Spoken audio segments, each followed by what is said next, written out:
informova që dëgjesa për qarkun e Tiranës nuk do zhvillohet tani. Unë nuk i di arsyet, nuk e di se çfarë ka ndodhur, sepse kryetari i Bashkisë Kamzës nuk vjen, kryetari i Bashkisë Kavajës ishte këtu dhe u largua, dhe sepse kryetaria e deleguar e Bashkisë Tiranës nuk vjen.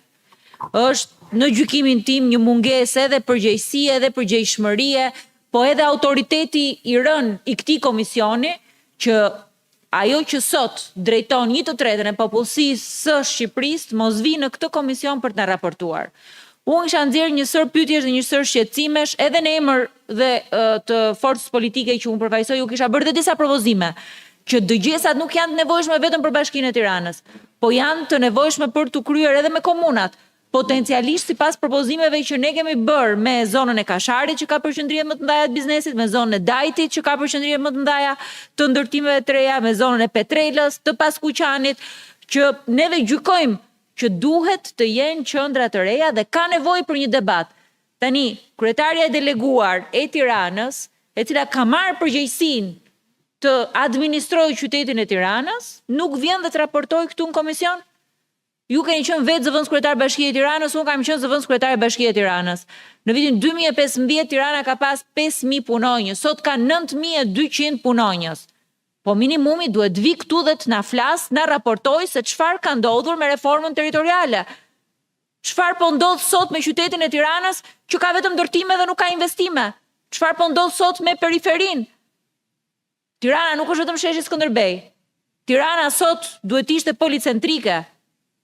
Dhe këtu mungesa e zonjës për të raportuar për 1/3 e popullsisë të Shqipërisë në gjykimin tim është edhe mungesë, edhe arrogancë, edhe mungesë respekti ndaj këtij komisioni. Së pari një herë ka nevojë që ne në këtë komision të kuptojmë, a ka një qytet tjetër evropian që ka 1/3 e popullsisë së vendit të përqendruar në një qytet të vetëm? A i ofrohen këtyre qytetarëve të Zallherit e Zallbastarit shërbimet bashkiake, apo administratori atje është vetëm për të marrë lejen e gurores e për të ikur në shtëpi? A ka sot Bashkia e Tiranës një përgjigje për sa i përket shërbimeve që ofrohen dhe nuk ofrohen në pjesën më të madhe të rasteve?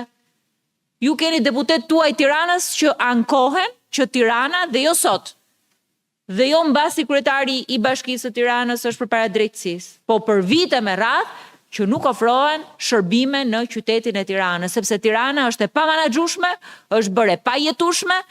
Tirana është një nga qytetet më të korruptuara në vendimarrje, të mos nis me lejet e ndërtimit e të përfundoj me inceneratorët. Unë ndihem e fyer sot, ndihem sinqerisht e fyer, dhe ju si bashkëkryetar që keni shpenzuar më shumë kohë se ne të tjerët këtu, sepse unë e di se çfarë peshe ka që të drejtosh një komision dhe e vlerësoj edhe durimin, edhe punën që ju të dy po bëni. Por ndihem e ofenduar që një zonjë që ka përgjegjësi për të drejtuar 1/3 e popullsisë Shqipërisë sot nuk vjen këtu. Na sfidon të gjithëve. Dhe kjo nuk është një çështje që kryetari i Bashkisë është përpara drejtësisë. Sepse përpara drejtësisë sot Partia Socialiste ka 40 kryetar bashkie. 40 kryetar bashkie sot i keni on hetim o me akuza. Në qoftë se zonja nuk e drejton dot Bashkinë e Tiranës, të hikin në shtëpi. Në qoftë se Partia Socialiste është e paaft që ta drejtojë Bashkinë e Tiranës, le ta lëri Bashkinë e Tiranës. Por që të mbash peng 1/3 e popullsisë të vendit me një pozicion atje të komanduar, për mua është jashtë çdo logjike. Një sër pyetje që ne kishim përgatitur bashkë dhe me kolegë të tjerë Partisë Demokratike për qytetin e Tiranës, që kanë nevojë që të shohim se si u krye reforma territoriale e 10 vite më parë, a ishin të drejta vendimet për t'i lënë, për të krijuar pabarazdi, po, zoti Mazniku. Jo, ju ndërpresën për një arsye. Jeni duke folë për pikën tjetër që kemi, ndërkohë që kemi akoma kryetarët e bashkive. Bim dakord ti. Unë ju pyeta për kryetarët e bashkive dhe më thanë përfunduar me Vlorën, për pikën tjetër. Jo, përfunduan pyetjet, po jo seanca. Ti kërkojmë po që atëherë ti falenderojmë dhe ti kërkojmë nëse s'ka pyetje të tjera. Ju kërkojnë ndjes, unë po prisja për Tiranën, ju kërkojnë ndjes. Atëherë shumë faleminderit kryetarëve, putin dhe për gjithë kohën dhe për durimin. Po, faleminderit për gjithçka.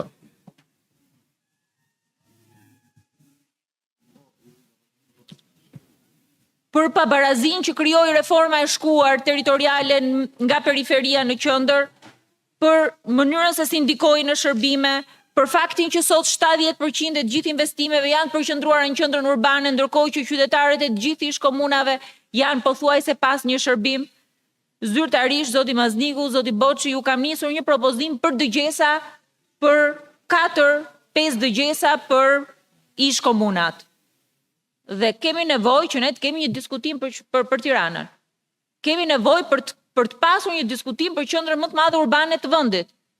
Kemi nevojë për të pasur një diskutim se si taksa e arsimit që u krijua se një taksë e përkohshme është kthyer në një taksë përhershme. A ja vlejti kjo? A u ndërtuan më shumë shkolla? Kemi nevojë për të diskutuar për shumë element për qytetin e Tiranës dhe ne nuk mund ta mohoni këtë debat. Nuk mund t'ja mohoni as qytetarëve. Kështu që zoti Mazniku, edhe një herë unë përsëris kërkesën për të bërë një dëgjes me kryetaren e Bashkisë së Tiranës, të deleguar, të komanduar, quajeni si doni, nëse zonja nuk di ta bëj atë punë, ta lëri, mos ta mbaj peng. Po kjo gjëja që ta mbajnë peng Bashkinë e Tiranës sepse i qeverisin njëri i vetëm, që jep lejet e ndërtimit, që jep lejet e inceneratorëve dhe që bën çdo gjë, për mua është palogjik. Sot qytetarët e Tiranës prej vitesh, dhe jo mbasi kryetari i Bashkisë ka shkuar përpara drejtësisë, po prej vitesh janë të paqeverisur. Nuk kanë një administrator të qytetit.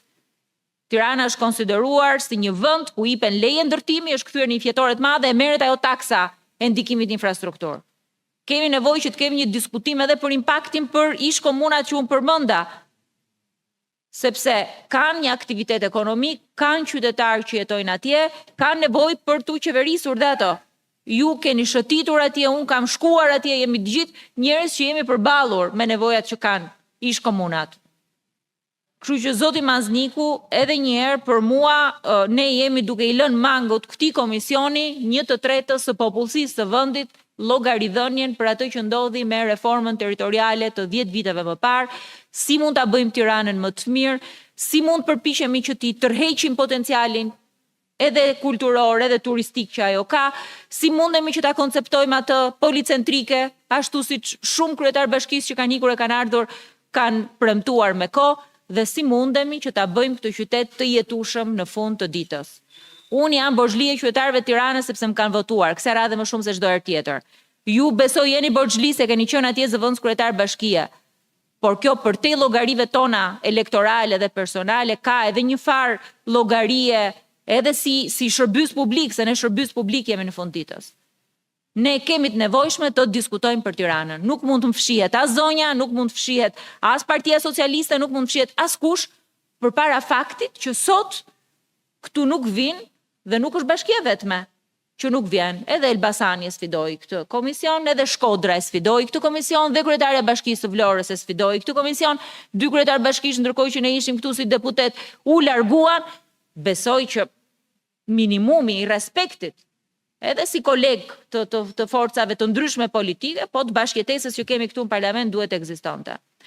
Zoti Mazniku, pyetjet ne I kemi përgatitur që nga shërbimi me ujë, për të dhënat financiare të Bashkisë Tiranës, për administrimin dhe menaxhimin, deri tek shërbimet, mos të ndalen pastaj ke çështja e inceneratorit, se ndoshta jeni lodhur dhe ju me mua që flas për vite me radhë me atë çështje, por është e nevojshme që Parlamenti I Shqipërisë t'i marri, t'i thresi, duke nisur nga Bashkia e Tiranës, po edhe këto tjerët që kanë sfiduar komisionin, që të vinë dhe të raportojnë këtu. Ne nuk po e kryejm këtë ushtrim për të mbyllur syt. Nuk e besoj dhe juve, edhe zoti Boçi, e kryeni këtë ushtrim që të mbyllim syt dhe hajde bëjmë vizatojmë një hartë të re. Po duhet ta dinë qytetarët e Tiranës se si ai zallbastarit Zallheri që janë aq larg që do 2 orë për të shkuar shkon më herët në Durrës, janë bashkuar Bashkisë Tiranës. Njëra prej tyre nuas nuk lidhet fizikisht me territorin e Tiranës dhe është pjesë e qarkut Tiranës. Kryetari I Bashkisë Kavajës erdhi këtu për të folur për vështirësitë dhe ne e kthyem mbrapsht kryetarin e Bashkisë Kavajës sepse nuk ishin në kryetarët e tjerë të qarqeve. Tani unë e kuptoj e mirë kuptoj shumë edhe ngarkesën tuaj, sepse ju ndryshe nga gjithë ne të tjerët I keni ndjekur gjitha takimet.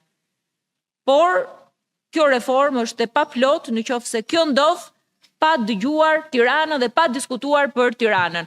Pa bërë dëgjesa dhe në për komuna, me një propozim që ka 1 muaj që ja kam dorëzuar zyrtarisht 2 bashkë kryetarëve dhe që pres që neve ta zbatojmë. Unë ja kam borxh qytetarëve të Tiranës. Ne si forcë politike ja kemi borxh qytetarëve të Tiranës. Besoj që është momenti, kemi kohë për ta organizuar. Ne pyetjet I kemi këtu, në çdo moment jemi gati, kushdo që të vi nga Bashkia e Tiranës, qoftë edhe juve, nëse juve mendoni që mund të përgjigjen këtyre pyetjeve, ja bëjmë juve. Po dikush të vi këtu. Dikush të vi edhe të flasi, se nuk mund të jetë Bashkia e Tiranës edhe për të dhënë leje ndërtimi, edhe për të punësuar njerëz. Bashkia e Tiranës është bashkia më e madhe në vend edhe duhet patjetër që këtu të vi dikush që të na raportojë se çfarë po ndodh. Faleminderit.